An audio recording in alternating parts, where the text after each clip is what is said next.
Tayo. Tapos, Maririnig naman dyan. hindi i-off ko na lang. Tapos, sabi ni Mamang kay Jokay, wala naman daw pinagkakagastusan. Gagawin daw na 2.8 mahigit sa isang buwan. Kasi sabi naman ni Jokay, pwede din kasi wala naman daw siya pinagkakagastusan, alak lang. Sabi ko, ikaw, si Mamang Kako. Kinuha na. Oo, nasa kanya. Sabi ko, sure ka na. Pauwi kami, ote. Sabi niya, kukuha din talaga akong cellphone yun na lang. Sabi ko, parang ako hindi ka gusto kong natatagalan ka, gusto ko mukha ko. Yun nga, gawin mo yung 2.8. Kasi binata ka naman, wala ka nang pinagkakagastusan. Sasabihin ko ka ako kay Kuya Damo na ikaw ang kumuha, hindi si Nad. Sabi ko,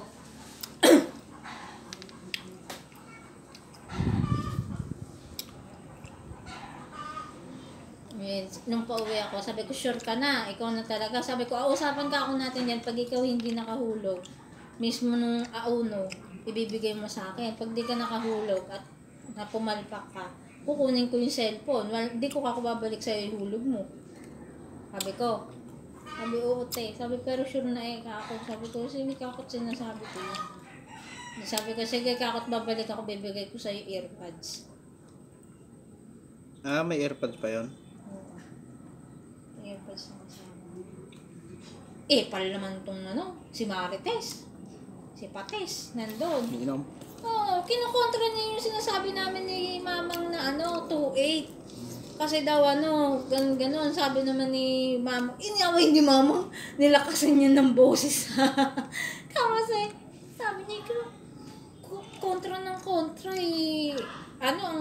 wala naman pinagkakagastusan yung isa. Oh! Walang signal! Walang load! Paano nga ayusin?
Tayo.